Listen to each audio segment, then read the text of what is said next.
Telesur. Buenas noches, José Vicente, gracias por este tiempo para Telesur. Usted está saliendo del interior del Hospital Militar.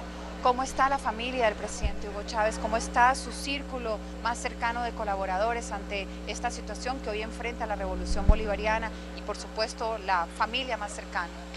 Como es lógico, está afectada, pero es una gente muy dura, muy recia. Bueno, las hijas heredaron al padre la resiedumbre, el coraje para enfrentar los problemas de la vida. Conversé también con el vicepresidente Maduro. Él está planificando todo lo que son las exequias del presidente. Hay un hecho muy importante que vale la pena destacar y es la manera como ha reaccionado prácticamente todo el país, salvo pequeñas excepciones, con mucha serenidad, que confirma el grado de madurez del pueblo venezolano. El pueblo venezolano se crece en la adversidad, responde con mucha firmeza a los desafíos de la vida. Este es un golpe muy fuerte, pero evidentemente con esa demostración que está dando el pueblo venezolano, la dirección política del movimiento, las fuerzas socialistas, los trabajadores, las amas de casa, ese pueblo que se ha volcado a las calles para ratificar su amor y su afecto por el presidente, es una demostración de que este proceso va a continuar adelante, que no hay interrupción, que precisamente la inspiración de Chávez, el legado de Chávez es la lucha, el combate, el coraje, y su legado extraordinario se va a proyectar mucho más allá de este aciago diva. Usted entrevistó muchas veces al presidente Chávez y él muchas veces se refirió a usted, y entre esas anécdotas que compartía con su pueblo dijo que en no pocas ocasiones le pidió que hablara con la derecha venezolana, con los sectores opositores del país e incluso fuera de él. ¿Cómo se vive en ese sector, si usted pudiera reportarnos este momento de Venezuela? Efectivamente, el presidente, a quien la oposición tildó siempre como un enemigo del diálogo, por el contrario, la experiencia que yo tuve al lado de él, en situaciones muy delicadas, muy difíciles, como fue el mes de octubre del 2002, el golpe, la huelga petrolera, etcétera, él siempre en el fondo buscaba el entendimiento y el diálogo. Siempre tendió la mano a sectores de clase media, sectores sociales e incluso adversarios políticos. Yo le decía a él que tenía una gran capacidad para indultar, porque efectivamente mucha gente que lo traicionó, gente que denostó de él, que lo agravió, incluso a su familia, él sin embargo tuvo en momentos, en ciertos momentos, en ciertas oportunidades, le tendió la mano y sé que incluso los ayudó.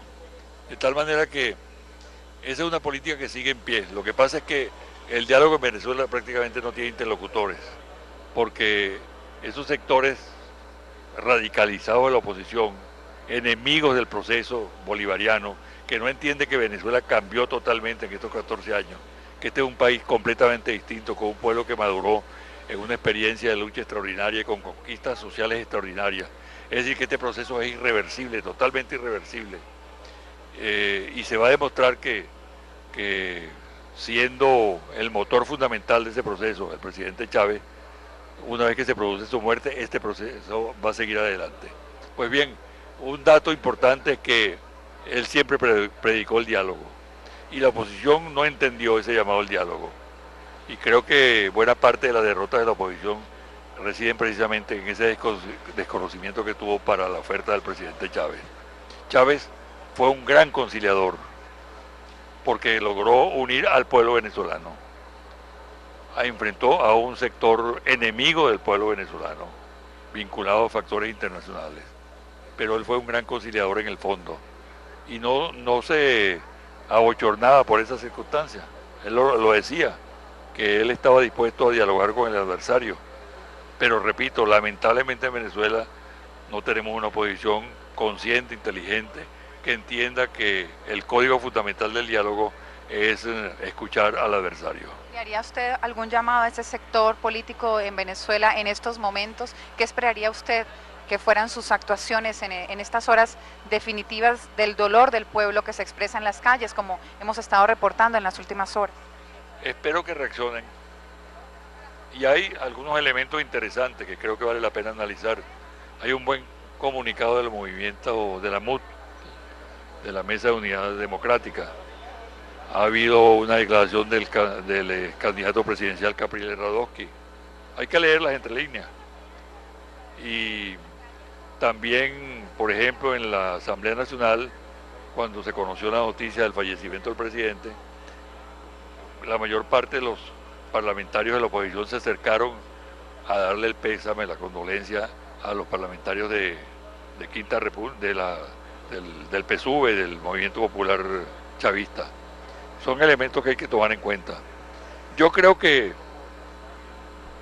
por lo menos espero así, que se entienda que este país necesita de la unidad, que no significa abjurar a los puntos de vista, a los principios, sino entender que la política es una actividad civilizada donde las reglas del juego hay que respetarlas.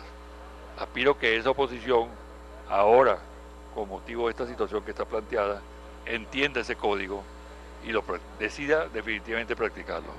Usted fue canciller de la República en este gobierno de Hugo Chávez. Hoy se conocieron denuncias del gobierno venezolano frente a injerencia de agregados de la embajada estadounidense aquí en Caracas. ¿Cómo visualiza usted esa situación y la estabilidad de toda la región con el momento político de Venezuela? En eso que tú me planteas, está presente en lo que son los niveles del gobierno de los Estados Unidos. El gobierno de los Estados Unidos no es un gobierno homogéneo, compacto, tiene muchos niveles que muchas veces se sabotean entre sí, porque la decisión que tomó el gobierno venezolano para expulsar un agregado militar de la embajada norteamericana en Caracas, a base pues de datos que tienen muy serios, logrados por la inteligencia del país, indica que lo que ha venido planteando otros voceros del gobierno norteamericano en el sentido de mejorar las relaciones con Venezuela entra en contradicción con esa situación. A mí no me extraña. Yo era ministro de la Defensa cuando el golpe del 11 de abril y tengo constancia de cómo la misión militar norteamericana se involucró en el golpe, cómo participó activamente en esa aventura. Y uno nunca sabe con Estados Unidos a qué atenerse, si esas son decisiones del Pentágono, o son decisiones de la CIA, o son decisiones de las fuerzas políticas como la derecha del Partido Republicano o la derecha del Partido Demócrata norteamericano. De tal manera que a mí no me sorprende lo que ha ocurrido, que ha llevado a la expulsión de ese agregado militar. Y además yo estoy convencido de que hay sectores de la política norteamericana que están involucrados en una conspiración contra el gobierno de Venezuela. José Vicente, muchas gracias a usted por este tiempo para Telesur. Vamos a retornar nuestros micrófonos y nuestras cámaras a el mensaje que a esta hora de la noche se hace desde la ciudad de Managua por parte del gobierno de Nicaragua en torno a este momento que vive Venezuela y la región toda tras el fallecimiento de Hugo Chávez.